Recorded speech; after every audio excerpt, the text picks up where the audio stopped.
Welcome to the Michigan UFO Sightings and Paranormal Encounters podcast, where we explore the unexplained and mysterious phenomena that have occurred throughout the state of Michigan and beyond.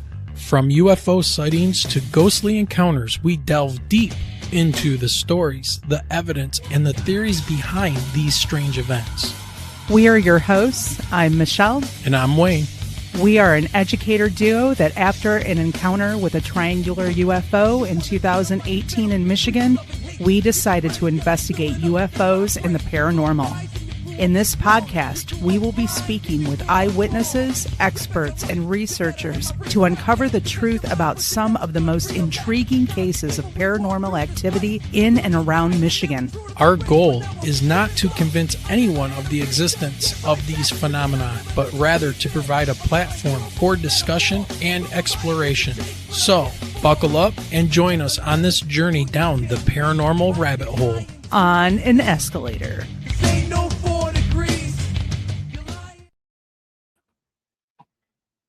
All right, greetings everyone. Hello. Hello, everyone. And we are super excited for this show tonight and to bring you one of our favorite guests and a good friend of the show.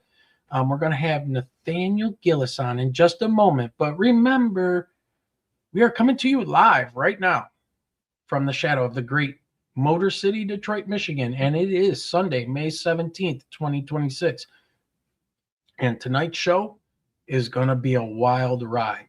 So tonight's show is going to dive into one of the darkest and most controversial intersections in the UFO mystery: missing scientists, unexplained deaths, government secrecy, and the growing flood of newly released UFO and UAP documents.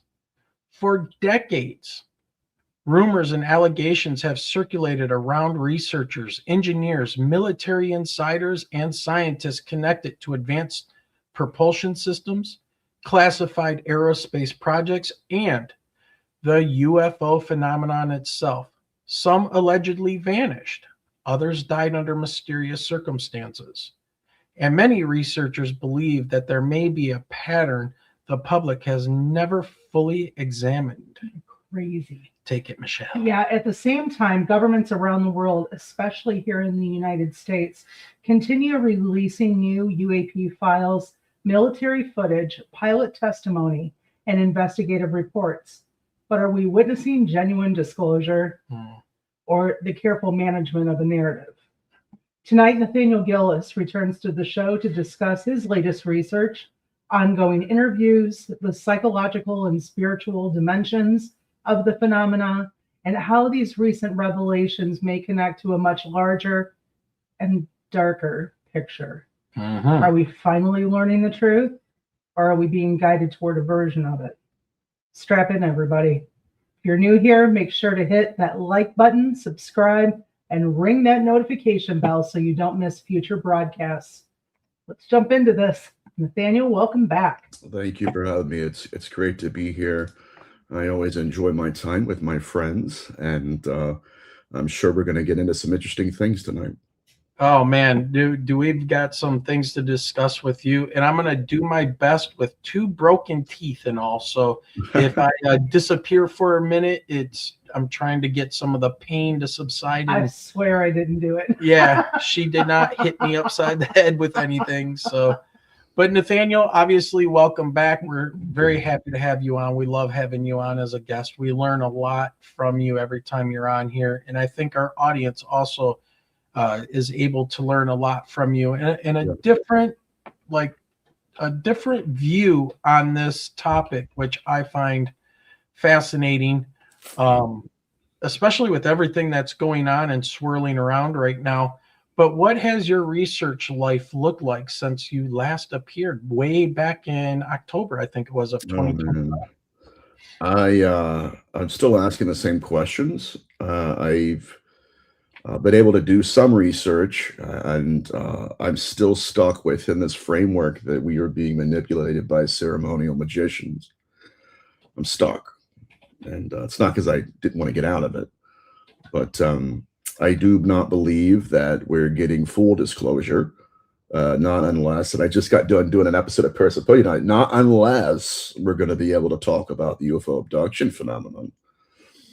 A buddy of mine went to a UFO conference just the other day when Dylan Borland, I believe it was wanting to investigate the symbols that they discovered on a craft. Wasn't allowed to, can't even talk about it. So somewhere within all of these files and all of the actionable data being presented, I still do not believe we're getting it. What we're getting is just, and I got to say this, and I don't want to come off the wrong way, but I'm not in this context, I'm not an automobile enthusiast. I want to know who's in the craft. I want to know what your pathology is. Because, and this is just from my perspective, though, because I work with abductees and I work with experiencers, and I could tell you with all of my conviction that when you're sitting down and talking to these individuals, they could care less what the craft was. It's not like, oh man, thank God I knew what the walls were made of. No, it's what are they doing to me? What kind of matter are they made of? How can they walk through a wall and then grab somebody's arm and pull them through reality? Those are the ontological questions that they're more captivated by. And I have to tell you, I share that with them. And a lot of the darker aspects of this phenomenon is not being disclosed. It's the same thing we talked about the last time I was on with you guys, where it's like, okay, yeah, we have the age of disclosure. Not really, because they went very little into Jay Stratton's case study. Because what happens is it opens up a whole new can of worms to where now we have to explain why shadow figures were involved in UFO research. I thought that was just an hauntology or possession cases. Not at all. And one of my friends is an experiencer friend, and she's an amazing person, amazing researcher, but she wasn't abducted she was abducted by shadow people. So when you actually get into the interfaces employed by this intelligence, it's like, none of, I'm telling you, it's like, okay, yeah, that's really cool about the UFO, and I know it's transcending the scientific method. Have a seat. Let's ask ourselves what kind of symbols they're leaving on experiencers. How are they, and why are they being subdermal first and then moving to the surface? Why is it that right now my friend Tony Merkel is in contact with another individual who was in charge and involved in crash retrieval? And they found not just sigils, but actual languages like Enochian and Solomonic symbols, right? On the craft, inside the craft. And he asked the question, what are they? And then he remembered what they looked like and then went into demonology and realized, oh my goodness, that's right out of Solomonic magic. So what we're dealing with, again, are two sides that are warring over a narrative. In somewhere in the middle, there's an open source researcher like me who's trying to make sense of it all and wondering why it is that we're not talking about abductions. And furthermore, what angers me too is you got people like Matt Gaetz, of all people, who's not even employed by the government anymore, but he's coming out saying, well, I was in my office one day with my assistants, and out of nowhere, this man comes in and briefs me, not in a skiff, in his office with everybody around, and briefs Matt Gaetz on a secret hybridization program going on with these beings. And it's like, why would you tell Matt Gaetz? Number one. Number two, you're not in a skiff, right? You're in his office with his assistants.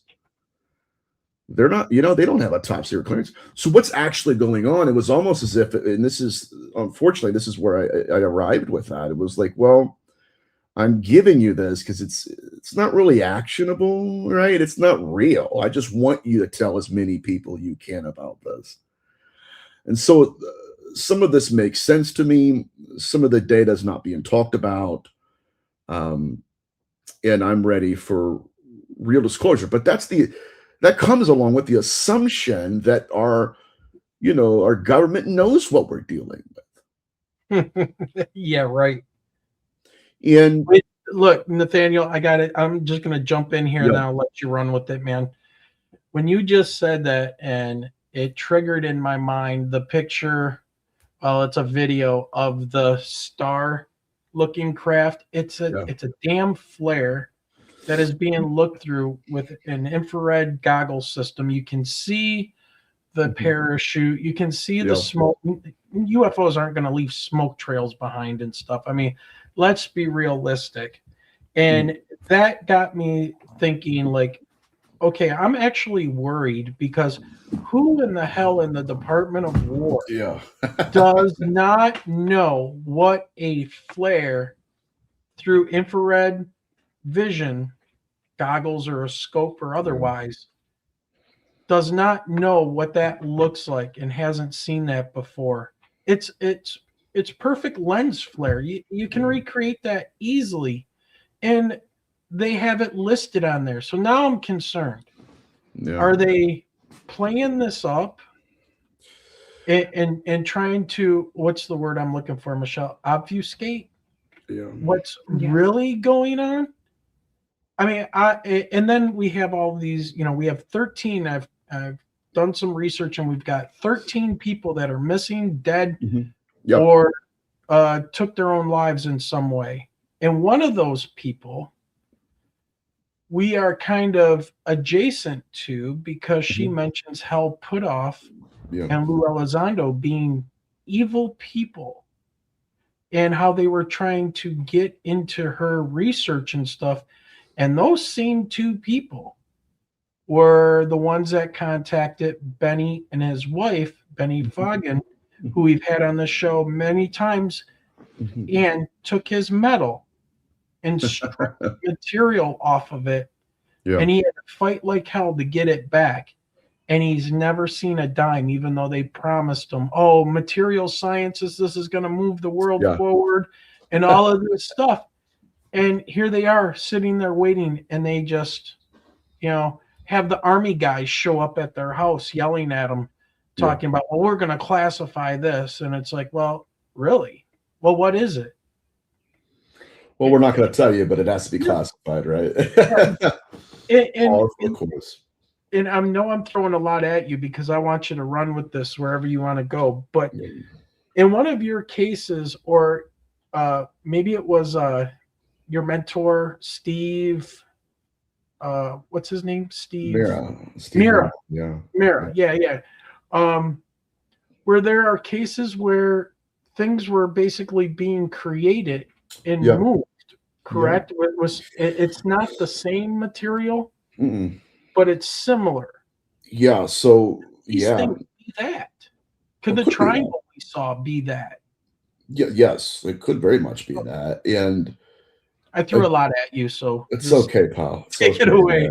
I'm upset right now with this whole disclosure thing. Man, me too.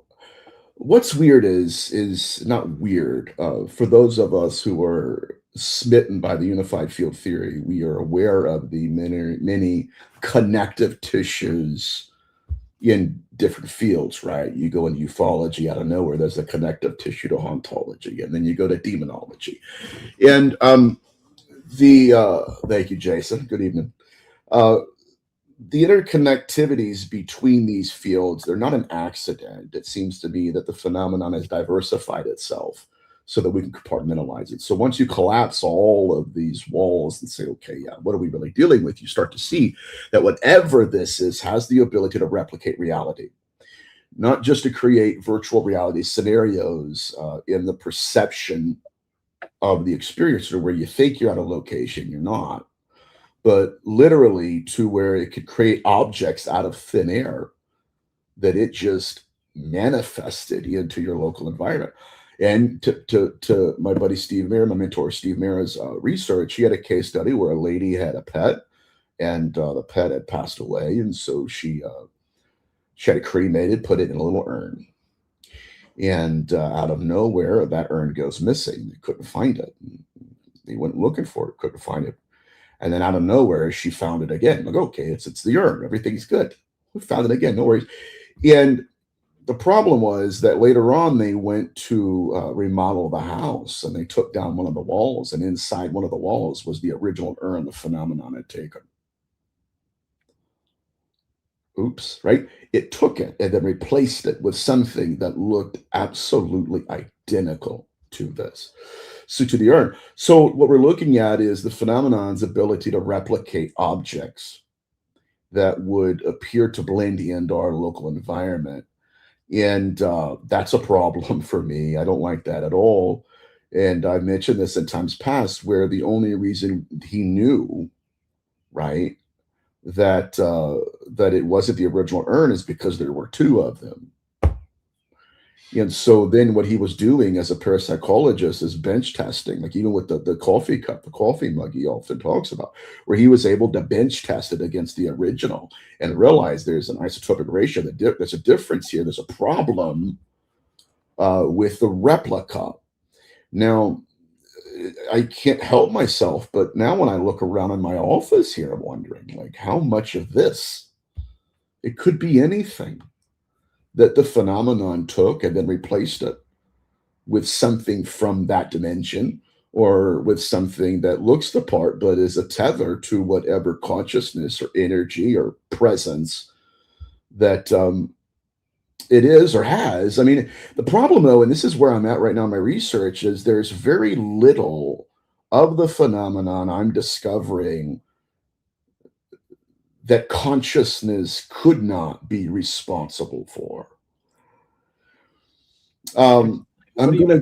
Okay, so I think our government is classifying consciousness. I think I know where you're going with this. Yeah. So let's go into William Tiller. He was a physicist at Stanford. He created an intention imprinted electronic device. A group of people, this is really weird, and I'm not a scientist, but Wayne is, so we'll probably crucify. I'll probably say something like, no, I'm just kidding. But he created this object with a group of researchers. They projected their intention into it and then delivered it to another local environment. You ready for this? Trained meditators imprinted their intention on the device. They shipped that device, you know where I'm going, guys, into another environment. Their goal was for that device, it was next to water, it would shift a measurable in the pH of water. In other words, raise the pH a full unit. They would alter the enzyme activity and accelerate fruit fly development merely by imprinting their intention into the object and then implanting that object into another local environment. In addition to that, wherever that object was, they begin to have, again, activity in that local environment because of what the device represented, and it was charged with intention. And it was documented, so much so they called it a conditioned space. Now, just throwing this out here. Why is this germane in this conversation? Because what Steve Mira and Barry Fitzgerald realized was that whatever these beings were, they were placing an object into another local environment and affecting that environment with paranormal activity. So much so, we're already getting deep, Wayne, so much so that that area became a conditioned space. When they removed the apport, just like this test, right? When they removed the apport, the phenomenon would leave. Why? Because the phenomenon was tethered to the object. So what we're looking at, and I'm telling you, everybody that just, is it demons or alien? Okay, look, we can disagree on terms, we could disagree on ontology, but now what we're looking at is, okay, that's a conversation for another day. Not that it's not relevant, but what are they doing? Now we can go into some of the Collins Elite research where they encountered what's called STAC-5, STAC-5, a group of practitioners within the federal government who had the ability through intention and consciousness to gather together and project a physiological construct into another local environment that could be witnessed and scientifically measured, but it was the byproduct of projected and extended consciousness. Now, Like conjurers. conjurers. Now let's kind of creep into a case study that I often mention, right? Gary Nolan has a case study of a child in France, and I've mentioned this many times, but I couldn't put it together. Certainly couldn't find the words to articulate how do I even theorize regarding this particular case study. A child's looking through a window and sees a craft, but the craft they see is not the craft that was photographed. Why? Because the camera has no consciousness. The camera has no belief system. The observer does. Now, here's the problem I'm having, and this is a very chilling hypothesis. But is the physiological construct that is projected by consciousness, is that real? Because if it is real, it's possible the phenomenon used that child to birth another craft.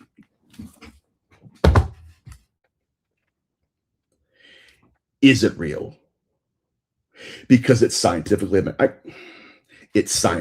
measured. It's observed. In fact, it was the byproduct of extended consciousness.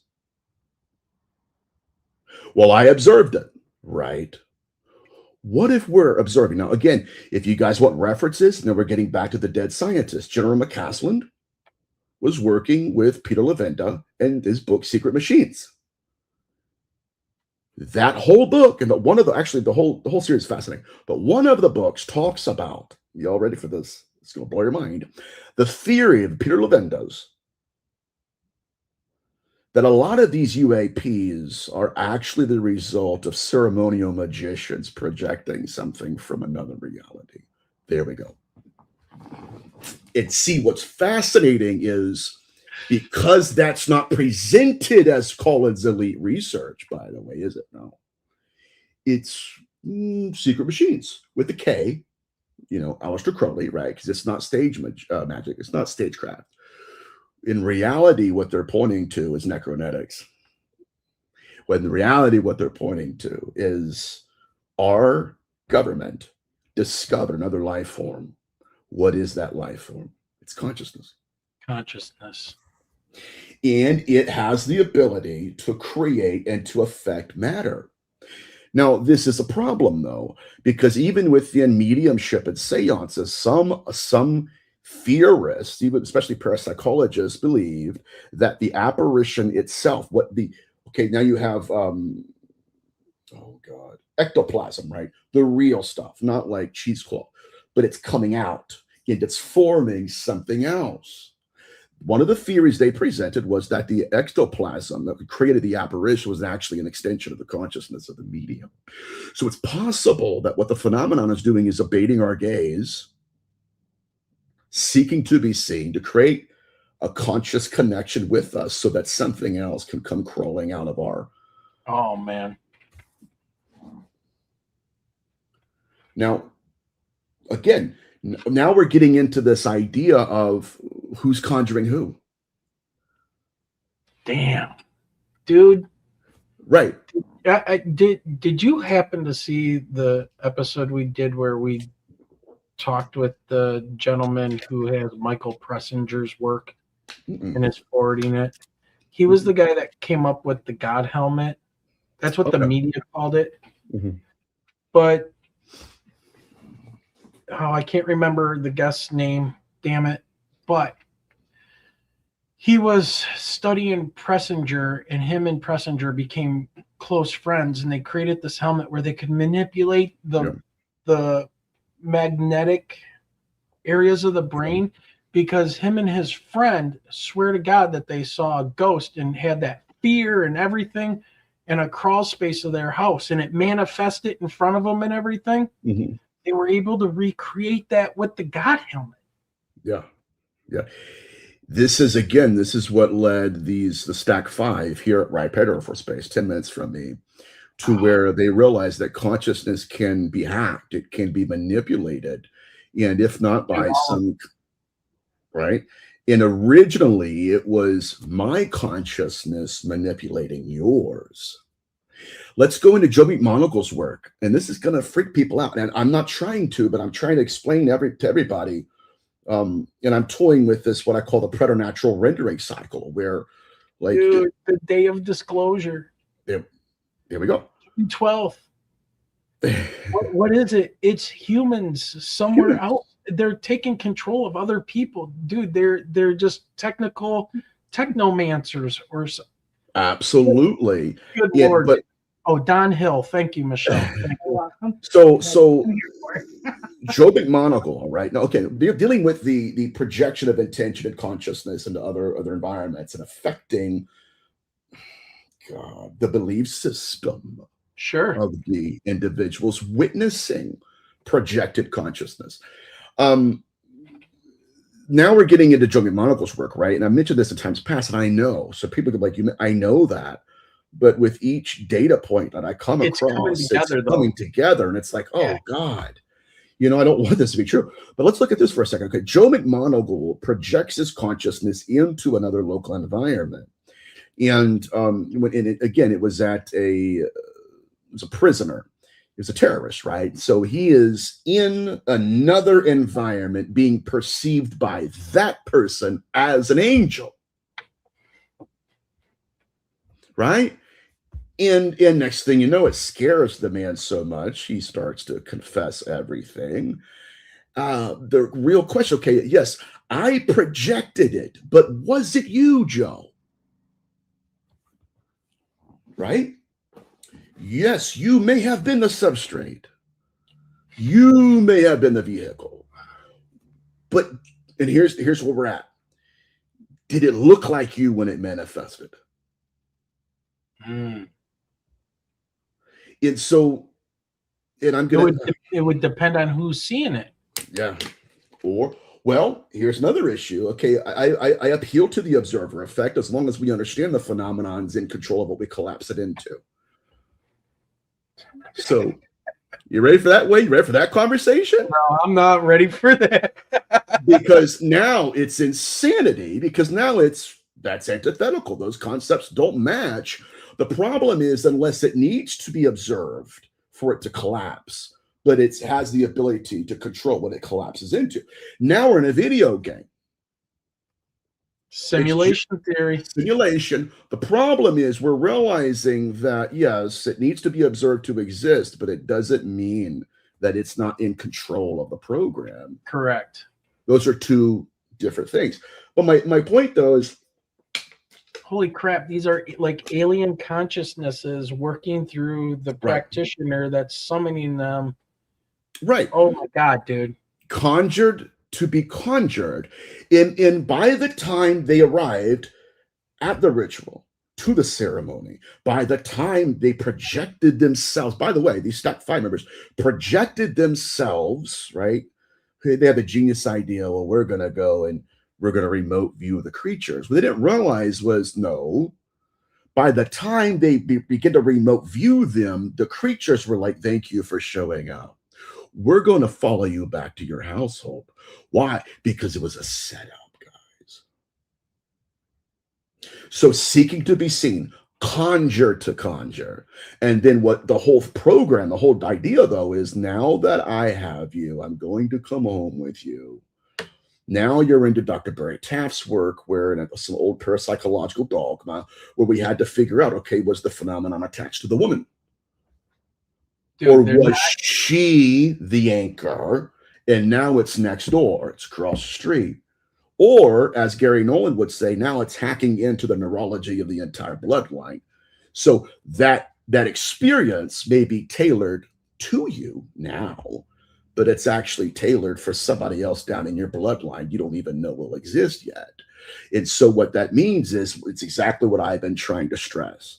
They're playing by different rules, because they're playing a different game, and consciousness is being classified. And some of the occultists I've spoken to are still dealing and wrestling with this idea that our government stumbled, they tripped over something, and they never let go of it. No, that's JPL, man. That's Jack Parsons and Lovely Crowley.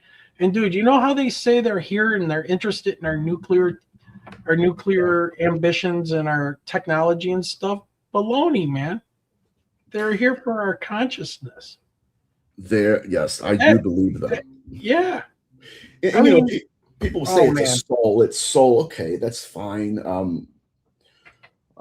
Whatever this appears to be is that they're manipulating consciousness. Again, at a level that we're just now starting to understand, and how much of this is other humans. Well, we're going to find out on June 12th. Yeah, I know, right? Well, it's just, and I do think that the most, I guess, in-depth research being done right now, it's by people like Lavenda, right? Peter Lavenda, who's coming at it from a completely different perspective than I am, but we're arriving at the same conclusions. And I stumbled over that in my incubi research. And I've mentioned that ad nauseum as well, right? Sigils and secretions, guys. That ain't no fallen angel. There's something, it's weird, at least from my perspective. I don't know. Well, this is an interesting comment. They feed off our souls from anxiety. Well, what is soul, though? There we go. Like, what they feed off is, I think, the energy of the consciousness. I mean, everybody's a walking current. We have moving fluid in us. We're generating a current. Yeah. We have our consciousness. I think that's what the disclosure, they're giving us disclosure in June through a Spielberg movie yet again. And everybody's going to see that it's humans, maybe from somewhere else, time travel, whatever, but they've hacked the system. Yeah. And when I think about this, and there's the push for simulation theory. Yep. There's I don't know if you've looked at it or not, but the laser where you can see the signals in that. All that. It's pretty what crazy. What is this? That's hacking. That's like the Matrix stuff here going on. Well, it is. And I just think mind-boggling. There's a lot of actionable data to validate that. Not that it is the Matrix, but again, I'm more along the lines of Dark City. What were they doing in Dark City? They were projecting their consciousness and creating physiological constructs that were perceived and interacted with as reality by an inferior species. And that inferior species was chained to their perceptions. That was their reality. And from time to time, they would go and they would edit this, edit that, change timelines. And so, again, I'm not saying it's literally Dark City. Let me read a quote from Colm Kelleher real quick. All right. Everybody ready? You ready? Now, think about NIDS. For the people who don't know who Colm is, he was the central parapsychologist for National Institute of Discovery Science, NIDS. It's Robert Bigelow's group. Bigelow, yeah. A central working hypothesis is that an ancient parasitic intelligence has been on Earth for 1,000 years, or thousands of years. All right, check. That's Dark City. A related hypothesis is that there is a small minority of humans endowed with above average discernment. We're seeing beyond the veil. We're questioning the interfaces. We're wondering what all this is about. This cadre of humans belong to a particular gene pool considered dangerous by the phenomenon. Okay, you dig that. Because they alone can create countermeasures to the control system. That's Dark City.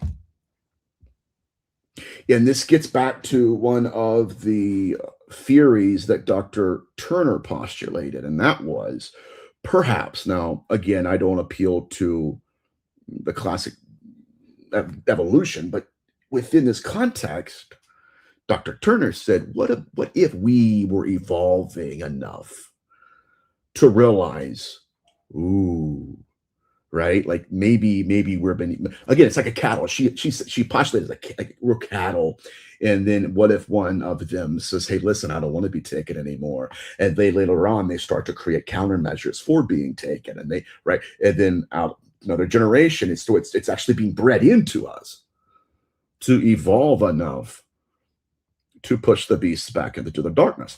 Now, that would be why the scientists either go missing or they cause themselves to do so. Yeah. And my dear friend Grant said it like this, because I asked him, I said, man, he's an academic. He's been lecturing at university for 15 years. I said, man, let me ask you something. Like, why is it that some of them go missing at their own hand and others just disappear? And I said, it's like they just can't handle it. He goes, no. Those who can't handle it, right, they go missing at their own hand. But those who are briefed into the program and know what's going on, who can handle it, Wayne, they're the ones the phenomenon takes out. So we're stuck in this loop where it is indigestible. We don't know where they're coming from. We do know that they can manipulate reality. They can implant memories. They can create objects out of nothing. And just, here you go, place it there. We would interact with it. We'd use it. We think it's ours. It's not. It's a part of their reality. It's constructed by them enough to bypass all of our perceptions. It's real to us. And if it's real to us, it belongs into this reality. Truthfully, some of this doesn't. It's real, as real can be, but it does not belong in a construct. Someone else delivered that. And that's where we're at. But a lot of this, again, I can't get away from this idea that, like, even within some of the other sorcerer texts that I have, or magical texts, grimoires, where this question is asked, okay, yes, I have, not that's me, but okay, let's say I have the ability to send or project myself as a double. And we have some of these cases. In the Middle Ages, the sorcerers were paid to do this too. They would get a lot of money. They would project themselves out of their bodies, and they would act. Or Nathaniel? Yeah. You just broke my brain. Yeah. Because I know Michelle's here laughing, but I'm thinking of all of this stuff all coming together in one like unified theory of explanation with all this stuff. Mm-hmm. Dude, remote viewers. There we go. Remote viewers. That's what we're calling sorcerers today.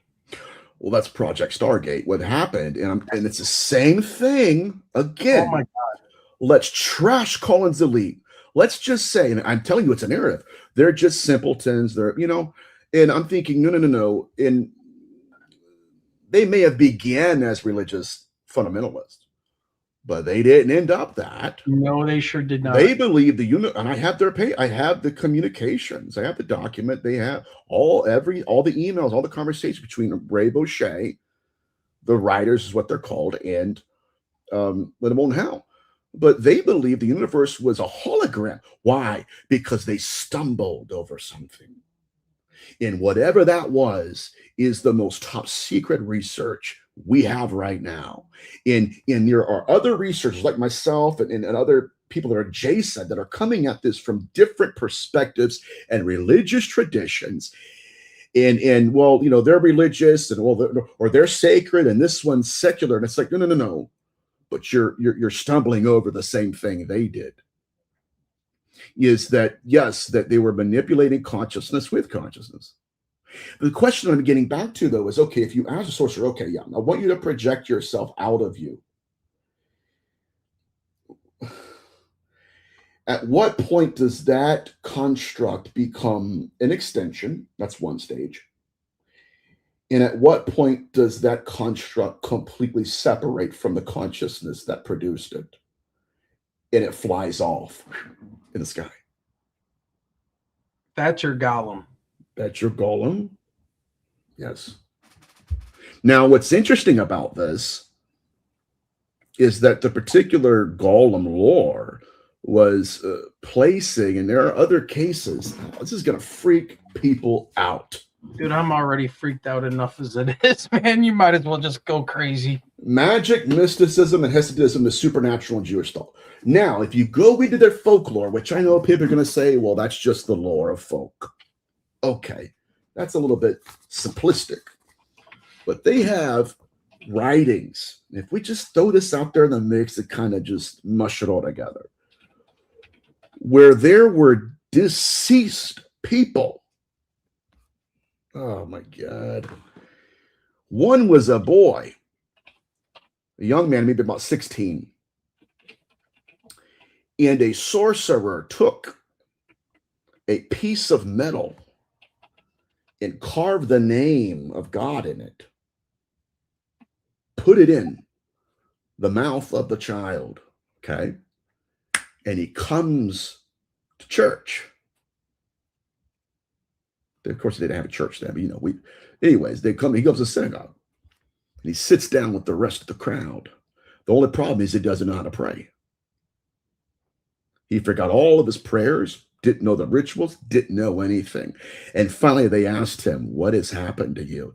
He said, I don't know, someone implanted. This is called head magic, by the way. This goes all the way back to necromancy. Now, planted something underneath his tongue. Something even crazier. I'm going to throw this out there and kind of tie it in a bow. They had another instance of that, okay, where a man died. They buried him. He shows up to the synagogue, looking deceased, but has the ability to communicate. And they said, we buried you. How did you get here? He said, I don't know. Someone abducted me and placed something in my body. And now I'm alive. And so they it's just in the folklore, just throwing this out there. Maybe this will just serve as a cool campfire story. I don't know. But in their research, their literature, they found an implant in that man with a symbol in it. And they said that when they pulled it out, he instantly passed away. I'm just going to throw it out there. I don't want to muddy the waters. My point, though, is it's a fascinating book.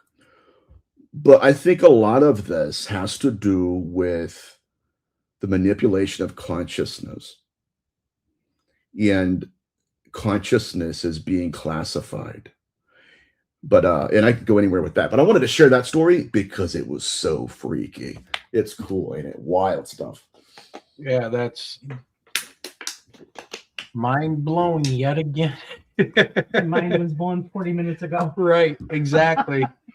Oh my God, dude. It's just like Aleister Crowley. Was he walking in front of someone or behind someone and demonstrated how he would trip action at a distance, trip himself and then yes. And by the way, somebody in chat had mentioned the let me find it here. It's all about right here. It's all about vibration, energy, and frequency. Mm-hmm. And I think that is related to, or the same thing as what Tesla was saying, where Tesla, I believe, if I'm correct, is sound, light, and frequency. Mm-hmm. Was what he related to 369 and all that. But what happened to Tesla?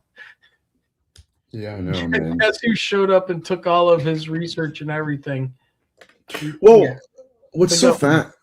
You're right. What's fascinating to me though is watching how some of those here in the West treat Jack Parsons. Not so much Crowley. But I read an article by a very famous occultist, and he basically painted Parsons as a folk magician. And it kind of struck me. I thought, well, why would you want to frame him that way? I'll tell you why. Because here at Wright Pat Air Force Base, the Stack 5 were performing the Parsons technique. And they tripped over something they were never meant to trip over. And so now you have the other side who were like, oh, crap. Oh, right? He was just a folk magician. To you. To you. Right? But you're not the federal government. You're not. I mean, and so that's where I'm at, though. And get into that kind of research. You get into this idea that okay, that is it possible demonology needs to be more respected. First of all, it needs to be understood. Right. To be respected. Is it possible that maybe we should at least? Because Jacques Vallée, I watched an interview with Ross Coulthard, and Jacques Vallée goes, listen, he goes, I am well aware. I think the question that Ross asked him was like, have you encountered members of the Collins elite or the like thereof in your career? And he's like, nah, some of them, or at least of the persuasion. He goes, but they were usually in the Navy. And so Ross, right, is kind of like, it's funny. Really? I can't believe that, and the same framing. And out of nowhere, Jacques Vallée goes, well, I'm not a practicing Christian, but I got to tell you, I deeply respect that field. And number two, perhaps the most germane, so fascinating. Not only do I respect it, but I share their concern. So there is this narrative control. And I'm at the place now where even like the Nephilim research being done, and I respect to a degree that field, although I think it's cool to talk about giants, but it's like, okay, it's cool. What possessed them? Because that giant, all we have are bones, but that consciousness went somewhere. And so are we 70-30 here? Because right, the whole legend here, guys, at least the literature, right, says that a woman gave birth, that's a human, gave birth to a giant. Okay, was that physical body human? Or was the right? So what are we doing here? Are we just 70-30, 60-40? You see where I'm going, bud? So how much was, how much was supernatural, how much was human, and how much of it was consciousness? And if it was consciousness, there's humanity there somewhere. And it just, again, it's like people say, Nathaniel, just say it's A, B, and C. And it's like, well, no, you have to look at it analytically. And the more you zoom in, the more you want to zoom out and go, it's too much, because people employ these terms not knowing the width and breadth of that research. And it's usually a thought endings. Thank you. Just call it that. And we're good. And it's like, no, that's not an answer. That's the question. Yeah. Thinking about the giving birth of the giants. Yep. You're like 70-30, 60-40. And then what part of that is consciousness? Well, what if it was just a vessel for something, the consciousness to inherit, to inhabit? There we go. Yes, something that had the ability to evolve to potentially possess someone else to where it could replicate. That's necronetics. So, I mean, you guys know that. Yeah. But that would explain possession of pregnancy and the impregnation of the dead in the bodies of the living, which is your debug phenomenon. But all of this, to me, most of it points to consciousness, guys. And I know it's like, well, it's kind of seems it's an oversimplification. I get it. But if consciousness has the ability to manipulate other environments, then I think we're in an entirely different field. We're not in ufology. Okay. All right. Now, just something that just came to mind. CE5 practitioners sitting around in a nice circle, focusing their consciousness and intention. Could be some type of a ritual thing. We have Chris Bledsoe supposedly calling in orbs and stuff, and whatever. I haven't been there personally to seen it, but enough people say that they have seen what he's been able to do. But the new kid on the block, dude, oh my God, you're making my head explode. The new kid on the block. These people that can do psionics. Yeah. And they lure, quote unquote, they are luring in the phenomenon, the UAP. But who's the one luring who? That's it. I'm out. No, I'm kidding. right? What in the hell, dude? I'm seeking to be seen by you. Why? Because I'm going to use your consciousness to birth something else. And God help us, my dear friends, if we have a case. What if that child that saw that craft that didn't really exist, what if that craft that was being projected just said, all right, adios, kid, I'm out of here. I got chills. Why? Because I'm seeking to be seen by you. I'm conjuring you to conjure me, and I'm going to enter you with. I'm not just right. I'm not just. Yeah, I'm not just thinking for you, right? See, the idea. Okay, early on in my research, people were like, "Well, that's a thought form." Well, okay, who formed the thought that became a thought form? That's where we're at, my dear friends. In my perspective, we're being conjured to conjure. Why? Because we've not yet realized that they're forming belief to use belief to birth, and then now they're alive. We have what are you, a tulpa? Kind of, but I appreciate you creating me. See ya.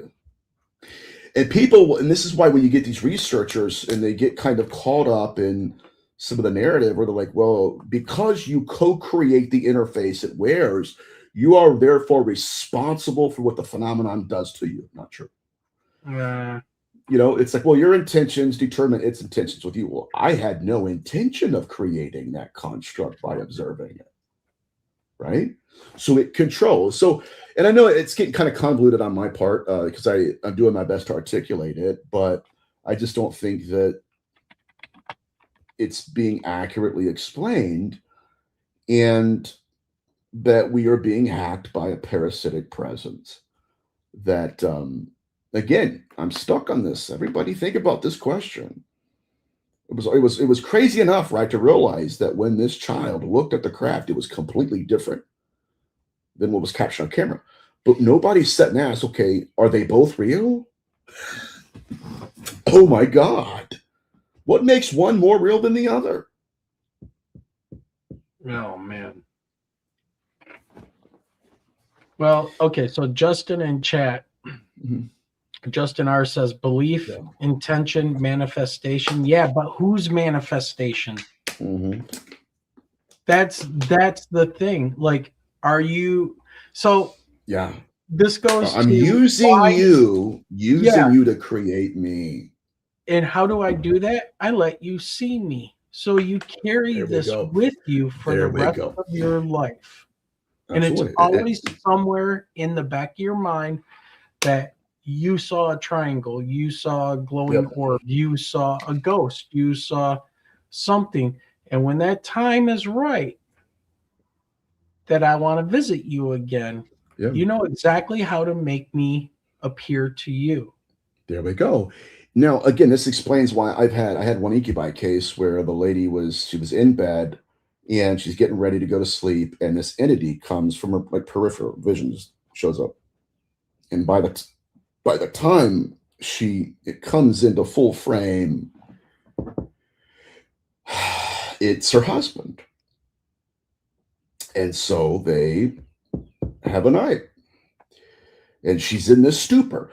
People, okay, again, there's this overriding, right, of perception. I'm literally commandeering your consciousness, and so I'm seeing, again, it's strange, but to get to my point here, she realizes that as she's in this stupor, finally it lifts, right? Everything's done, if you know what I mean. And so like it lifts, and she's looking at this entity, and it's no longer holding its shape. Something's wrong. And oh gosh, as the stupor is being lifted, which I'll explain what that is here in a second, it starts to mess up, and she realizes that, wait a minute, your physiognomy is changing. It's kind of shifting. You don't really look like my husband anymore. And by the way, you can't be my husband because he's asleep right next to me. And I knew he was asleep when you manifested. But the more I observed you, you see, the more you induced me into theta brainwave activity. So literally massaging consciousness to produce the construct. So we are not thinking, we are being thought for. Why? Because that thought form wants to, right? I'm forming the thought that will become a thought form. And this is why when people say, how did it know, right? Like what my dear Aunt Edna looked like. Why? Because you're co-creating it. It went through all of your consciousness. It saw everything. And so and people have to divorce themselves from a lot of the dogma. The other day I heard a priest, well, these things cannot read your mind. Sorry, pal. Look at the case studies. Look at the phenomenology, the study of the phenomenon, right? Look at them. It's not that they're reading our mind, it's they're commandeering consciousness. And by virtue of that, they have access to all the archives, all of the interfaces that we would need to co-create for them, right? To be present with us, but absent from us. Now, here is the biggest data point that it troubles me the most. And I've said it before, I'll say it again. We have mythologized the construct. We've mythologized the mask. We have mythologized our mirror. Thinking, well, we've got a handle on it, right? Oh, it's just an apparition of dear Aunt Edna. And this is this. So what do we know? What we know is that every scientific model is being transcended by this intelligence. If it wants to walk through a wall, it will. Okay. If it wants, like even Steve Sad case, another parapsychologist have as well, remove the tape from the recorder.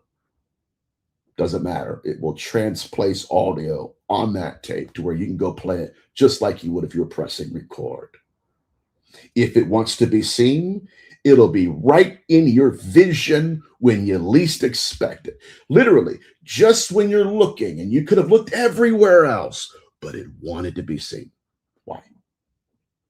So there's this, again, there's this aspect of mind manipulation, but I'm going to introduce another term, mind matter. Mind matter. I believe that's what we're dealing with.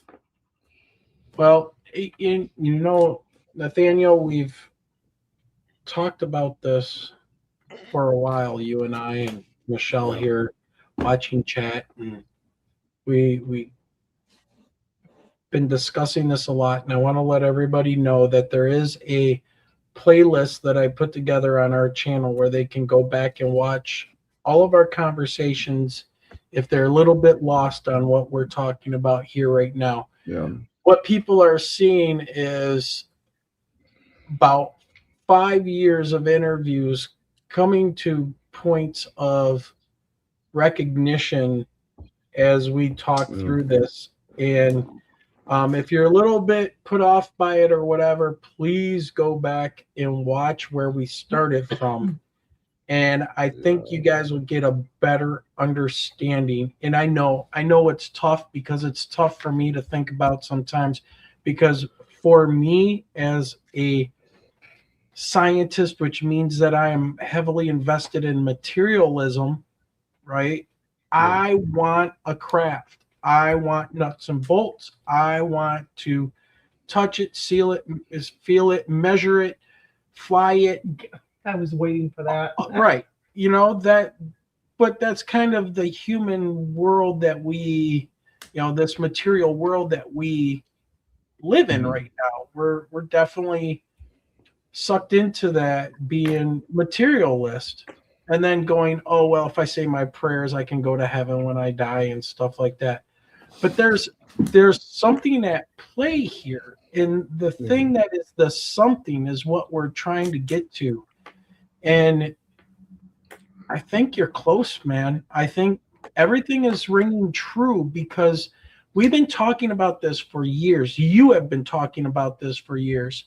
Yeah. And I sit back and I watch how things have unfolded as we move into this June time frame, and the Spielberg thing, everything that's been going on with Elizondo, the government, put off, Battelle, the metals, all of this stuff is coming together, what Michelle and I saw. And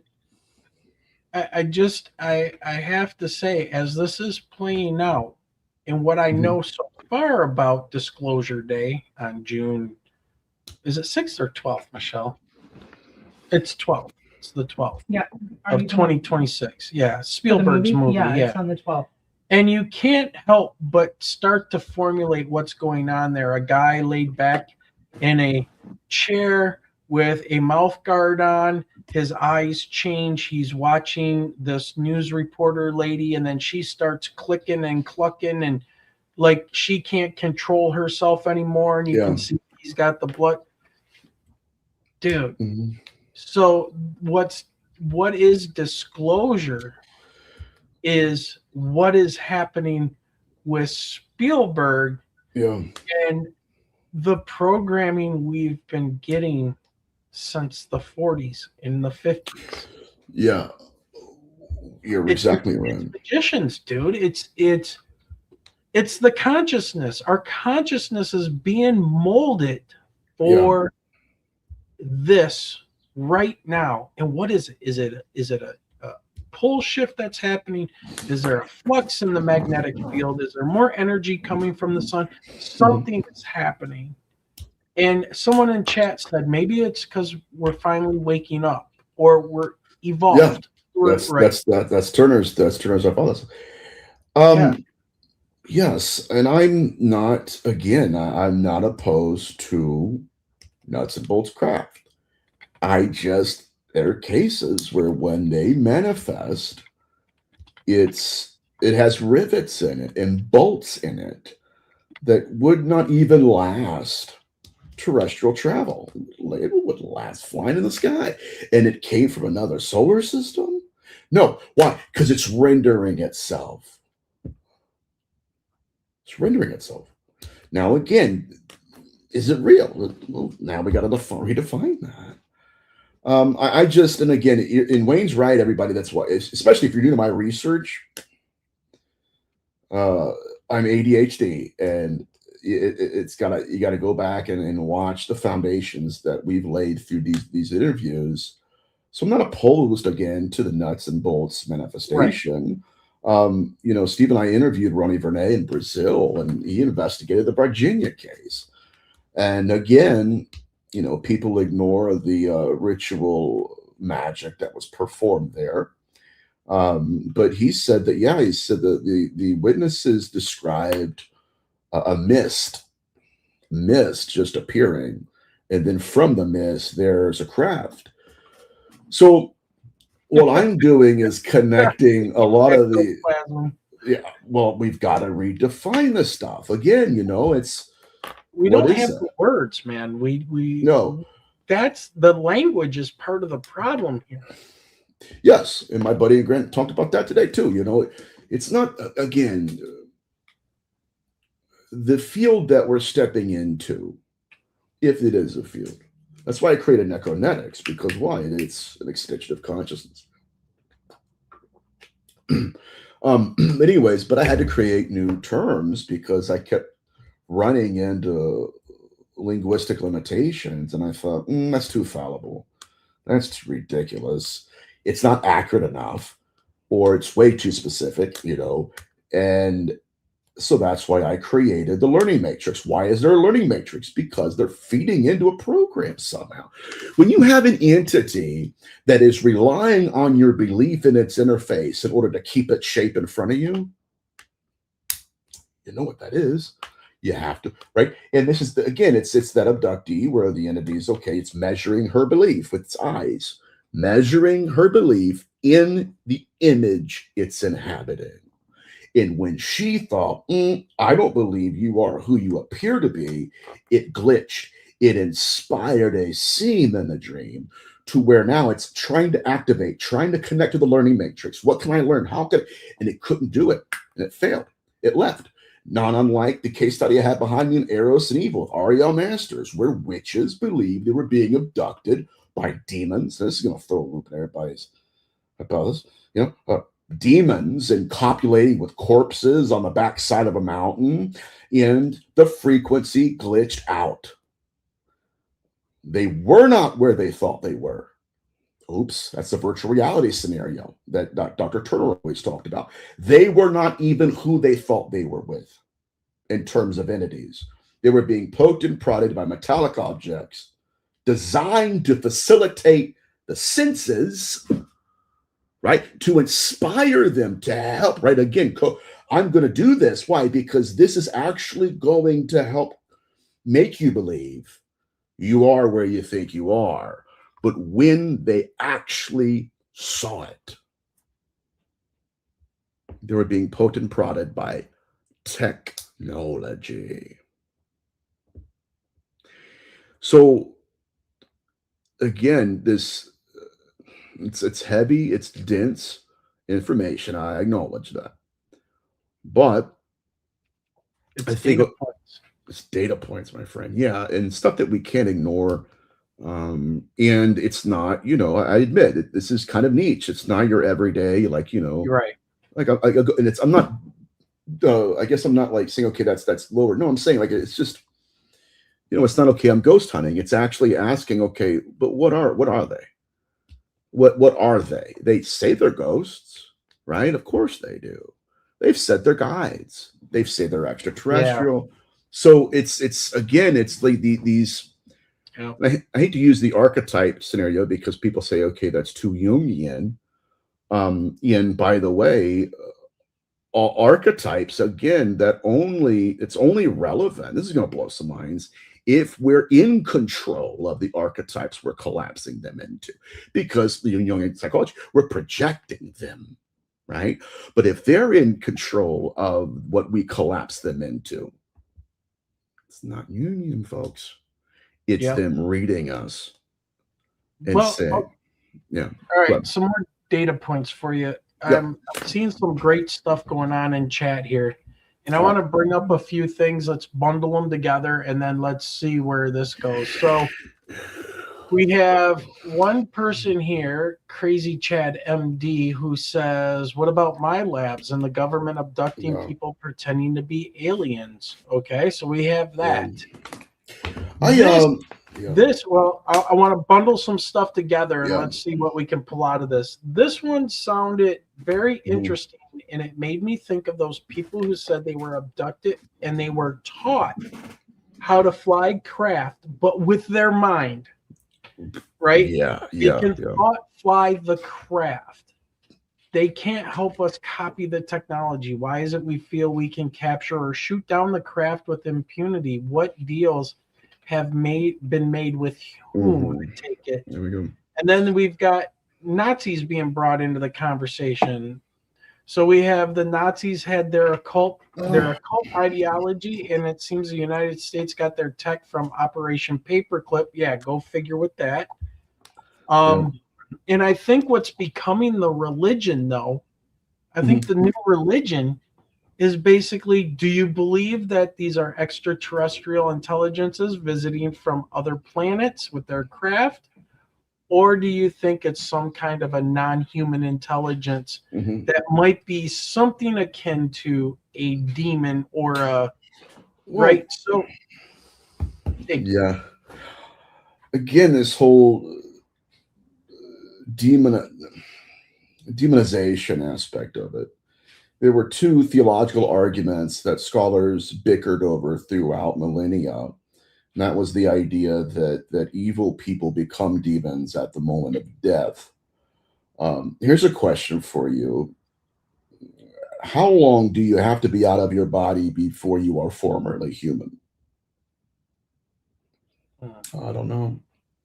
That's why they called that a familiar spirit. It wasn't just a spirit that accompanied a witch or anything. It was a spirit that was out of its body long enough, but it still retained memory of this reality. And so they would conjure them. And they're like, okay. My point, though, is that we're still looking for a word, because if it's the extension of consciousness, is it dead? No. Is it out of body? Is it projection? Yeah, but it's out. I'm out. What is that? But to your point, now a lot of this is to my knowledge, a lot of our occult knowledge, I guess, traditions did come from Project Paperclip. But our parapsychology, which is more along the lines of what the Stack 5 were employing, that came from the USSR. A Yep. lot of it did. And whatever we stumbled upon accidentally too. yeah, absolutely. And we stumbled on it over it because of ceremonial magic. Yep. And this gets back to the manifestations. Is it nuts and bolts until it doesn't want to be?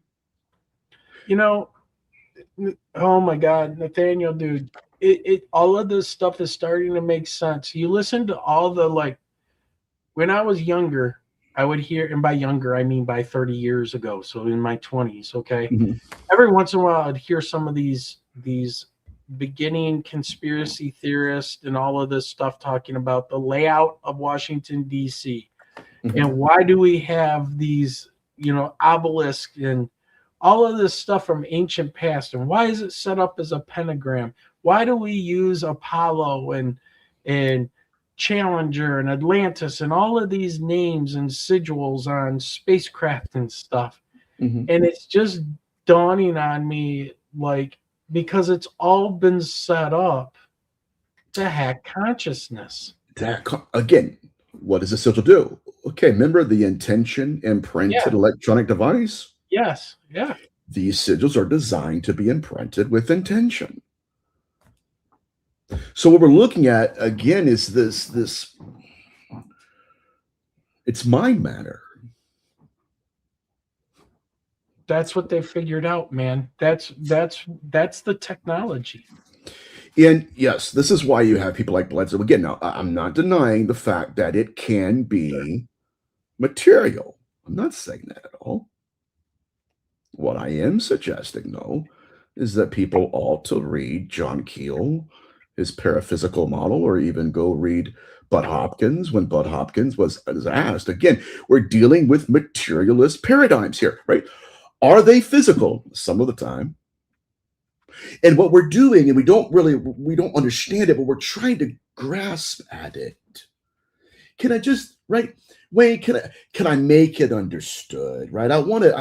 If I could just hold it, now I understand it. Now I'm comfortable with it. It makes perfect sense. Now I can go to sleep. Like, no. You'll hold it until it slips out of your fingers and you realize there was nothing really there. Richard Bedrick, right? It was nuts and bolts. It was material until it dissolved into dust. Where did it go? We're looking at the construction of matter in a way that we've never even imagined. And I need to make a caveat here, because people are going to be like, okay, let's build a stake, right, in the center of the village, and let's have us a bonfire with Nate. What I am not suggesting, again, is that, that nuts and bolts don't exist. I'm suggesting that even then, guys, it seems to be that they're rendering into our reality, and that there is a complete overriding of consciousness. This is a consciousness-based intelligence. How do you fly the craft? With intention. Why is it that some of these abductees are on a craft, but it's empowered by a soul? Now we're getting into the depths of the dungeon we're in, guys. Whose soul was the battery empowering the craft? It was consciousness. Whose? Go into Ecology of the Souls, Wayne. My friend, Josh Cutchin. He's amazing. He's an amazing guy. Wrote a book called Ecology of Souls, dealing with the paranormal. Not really, it's abduction accounts, ufology, and the dead. There are accounts of people being abducted and meeting the dead on the craft. Are you powering the craft?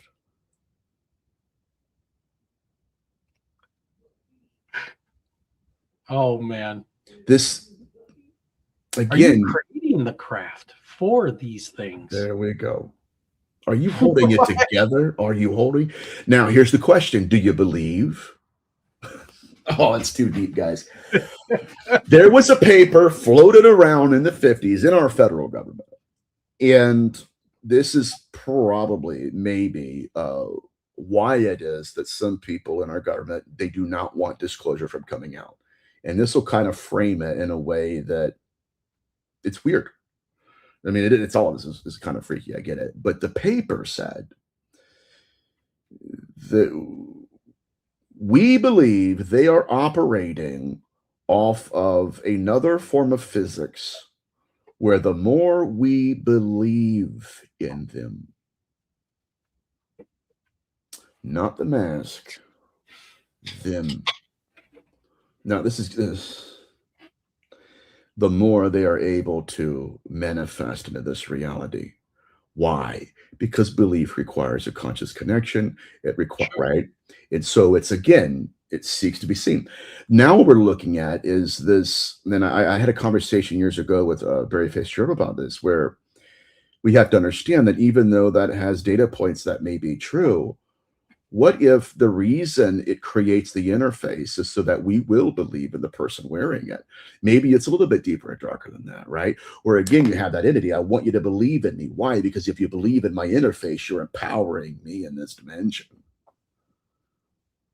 And I'm using this. Again, you want to talk about physics, it is a technology of consciousness. Now, the moment you stop believing in my interface, I can no longer wear it. We are co-creating a lot of this. And in the co-creation, the phenomenon is there. And I'm telling you, this is some heavy stuff. Go look at my previous interviews, everybody. Yeah, in a lot of other shows as well. I mean, the confessionals and I mean, Nathaniel is getting everywhere right now, and it's I'm very happy about that. Thank you. But I feel bad for you, dude, trying to explain this for the first time. It's like, instead of crawling and then walking, you're gonna go on some shows and blow everybody's mind with, hey, we're jumping into a supersonic jet right now. Hold on to your hats. Yeah, somebody said it's baptism by fire tonight. It is baptism by fire. Yeah. But you have to have context, and the context, again, people show up thinking, and not tonight or something, but like, okay, let's just talk about like your most, like, what's the crazy experience you've ever had? Okay. Or like, do you go ghost hunting? Yes. What we're looking at is an intellectual framework, a theoretical model that would help us understand what's going on. Because, it's fun to do that. It's fun. I think it's all fascinating. But at some point, I have to look at this. Thank you, Jamie. Jamie, I'm the goat. I'm the goat of eating chicken wings. I'm just kidding. Right. There we go. Watching football. No, but honestly, it's like, you get so far in this research. And this is why Steve and I click so much, because Steve's been in parapsychology for like 40 something years. And we can have said conclusions. It's like, okay, we have orbs and hauntings. Now we have orbs as UFOs. We have orbs that can act. Are you ready for this, Wayne? This is going to blow your mind. Remember I talked about UFOs, right, being consciousness? Now, what would you say, rather, if I told you that some of these orbs can actually become anthropomorphic? Where did they come from? So that's Dr. Michael, right? That's a man. It's consciousness. Dr. Michael Lynch had a case studies. And I again, these are case studies you've heard before, everybody, but bear with me because I'm adding more pieces and more to the framework. But nothing could explain this. I had no idea. This is so fascinating because Dr. Lynch is like, man, he called me one day and I was like, what's going on, man? He's like, well, he's on an investigation. And he's like, yeah, man. He goes, and I got to tell you, I'm like, okay. It's like, okay. He's like, you believe in orbs? I'm like, yeah. He goes, all right, well, I got to tell you this. He goes, this orb had been entering in and out of a body of a man. And he's like, the man is freaking out and he's being pushed up against a wall. And he kept telling us something is choking me. And we couldn't see anything. It was just an orb flying around. And he said, it's choking me right now. And he's being lifted up on the wall. And they said slowly but surely we could see a bruise begin to manifest around his neck, and it was in the shape of a man's hand. Can I suggest that that was necronetics? That the reason it was anthropomorphic is because it came from a man. Now, again, we're looking at occult technology here that Franz Barton talks about it, the act of vaulting. I think that our government tripped over that. And whatever that is, even occultists here in the West are going, we don't understand. We don't even understand that. Yeah. And, right. But this would make sense. Again, Hebrew theology, it's midrashing. We're just brainstorming here. Would it also make sense? I guess. I mean, look at Bledsoe. Bledsoe was being stalked by an orb, but it had the footfall of a man. I'm telling you, I'll throw another case study in here, and then we'll do whatever. And people can say again, I'm very well aware, I'm self-aware of this. These are case studies I've mentioned in times past, but I'm putting meat on these bones. And I have to mention this, even USSR parapsychological research, right? Project consciousness, and that consciousness that's projected will sigilize a human being. Yep. Well, since you brought up orbs. Yep. Dead fish cheese spread in chat said Sarah Gam, I think that's how you pronounced it, just agreed with me a few hours ago about that orbs have a crystal core. Orbs are crystal core plasma motors for craft. Now that's very interesting. Mm-hmm. Never heard that one before. Well, I do believe that. I mean, if you look at even Mike Batista, Dylan Borland, they talk about cases of where the ball of light produces the craft. Now, and that's still it's weird, but there's a book coming out I know of. It's going to be fascinating. It's not mine, but it's going to be all about orbs, because what people are realizing is they're everywhere in the phenomenon, and they're responsible for a lot of the manifestation. What I'm adding to the picture, though, is what if those are extensions of human consciousness? In even Living Lamp, Freder Morth, I think is what his name is. No, Freder Alatheria, rather, forgive me, talks about how at the end of some of these rituals, they're witnessing orbs. I would suggest that our federal government, they were involved in ceremonial magic, and they were being conjured by other ceremonial magicians who are in themselves another species. And somewhere in that war, right, they realized that every time we performed a ritual, it was for you. Right?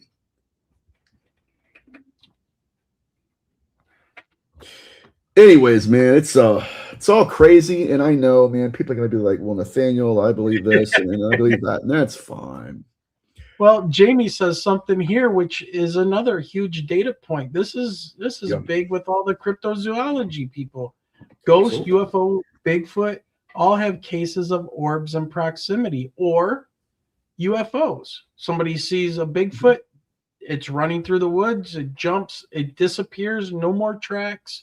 They see an orb or a UFO go flying off into the distance like that. I mean, again,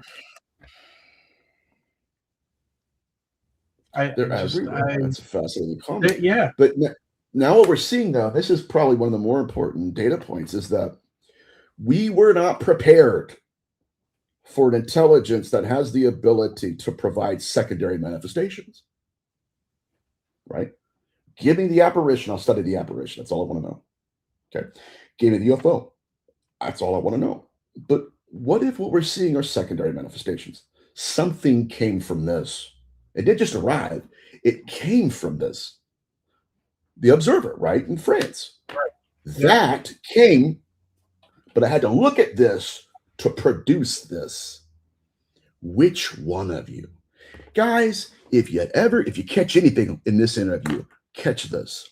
Which one of you is real? Which one of you has its own autonomy? And how long do I have to produce that construct for it to have its own will, its own, right? Which one is it? Because I got stuck in this kind of mode for a while in my research. Was like, okay, it's crazy, we observed it, we collapsed with another entity, and that's crazy. It diversified itself, but that's assuming that was just epiphenomenon. I know that's a loose term, but what if that was designed? What if that entire experience was a setup of the phenomenon seeking to be seen, so it could conjure something without of us to conjure itself into a construct, and now that exists, and we go home thinking it's cool, no big deal. No, it's a big deal, because we've helped the phenomenon diversify itself. Okay, and we're in parapsychology now. The problem is 200 years ago, 100 years ago, we didn't have that technology. We went off of everything the phenomenon gave us. Here's the interface. Here's the mask. Here's the construct. Right? And so all of our folklore, again, this is why I'm so convinced of function, not form. If it's Dear Aunt Edna, she's going to act like Dear Aunt Edna. But what we're looking at now is it's creating another form to hide its function, and we're confusing the two. And guys, this is really deep stuff, so I apologize. Well, we've already hit an hour and a half. Yeah. So, oh man, as I predicted, this was going to be a wild ride. And I saw one comment that I want to bring up to you, and it's not much of a comment, but Metalhead had mentioned in chat, and it was just really quick, said that the Book of Enoch nailed it. Yeah. I like the Book of Enoch. I think that it is relevant. But the whole model again is centered around an exchange of currency, and consciousness seems to be the currency. Build me an altar. Why? I want you to sacrifice something. Why? Where's that consciousness going, by the way? We're so attracted to bloodletting. No. Where did the consciousness go? Right now in the UFO files, there is something floating, and I believe it's from the UFO files, but there's something floating around that a lot of the missing people, not just the missing 411, but even the migrants, right, that are coming to the border, people are going missing. In Ukraine, people that are going missing with that, they're not going to war, they're gone. They're just gone. Yeah, and these federal governments are looking at them and thinking, right, whatever's here, and I'm gonna say something to you as well. When Steve and I were interviewing Ronnie Vernay was talking about practitioners in Brazil who were letting their own blood in front of orbs, and the more blood they let, the more the entity would separate from the orb. They would actually see it manifested. So what are we doing? We're looking back at antiquity and saying, is this the same intelligence? Yes, it does appear to be. Is it parasitic? Very much so. Yeah. Oh, man. Well, before we let you out of here, Nathaniel, we just want to give a quick shout out to Larry Jones, who gave us a very nice super chat. We thank you guys very much for that. He says the orbs may be a way that the NHI travel and also watch humanity. By the way, guys, if you do want to help out, the super chats are great. It helps us cover the cost of the show, but also just hitting that like, sharing us out, leaving a comment below. engaging in chat. That helps us a lot. And subscribe so you can get more great shows like this. And we'll keep putting them together for you guys. So, Nathaniel, what do you want to leave us with, man? Look, yeah, man, it's well, first, I had a great time with you guys as always. Always, dude. Always. We love it. We love it, man. For those who are new to my work, there's a lot to cover. You're talking about research that's been a decade coming to the fore, and so it's a lot for me to explain in one episode. But I do have my own platform now. It's Parasymposia. And link is now in the chat, by the way, everyone. Where I can break this down, and I break it down even further. I'm introduced to the field what I call the preternatural rendering cycle, which will explain some of this. I have the proto-intelligence, the learning matrix, the observer, and there are researchers that have talked about this in the past, but I'm taking it, at least within this model, a little bit further in the sense that, right, it's the observer effect is being weaponized. But that's where I'm at. Yes, and it's been taking forever. So Mitch, Mish Sandman asked, "Are you getting a book on this, Nathaniel?" Yes, please. Well, I am, and honestly, people don't understand. Like, there's been a lot of mental warfare that goes into this. I mean, even explaining it, it's heavy, and if you get too close, the darkness starts to perceive it's being watched. Sure. But once I put this out, it will be years and years worth of research that's it's going to be constructed, and it may even be a series, But at the end of the day, I need everybody to understand this. I am tired of talking to 4-year-olds who are in the bodies of 70-year-olds or 70-year-olds that are still 4-year-olds trapped in a room that's haunted by phenomena. And they're executives, they're theologians, they're CEOs, they're doctors, they're school teachers. And I'm talking to them realizing that something has to be done outside of, right? Well, we went and we saw ghosts. Wasn't that amazing? Doesn't do much. Not for that little boy, not for that little girl. And I've gotten emails from school teachers. No, yeah, kind of pointing, right? Where they're like, Nathaniel, I've heard your origin story, and I have a student in my class that's going through everything you're going through. What do we do? What do we say? What can we add? Well, we could just tell them that, hey, we called an EVP. Not going to work. Not going to work. And academia is catching up to this. They are. We need to have a theoretical framework that weaponizes all of our human abilities.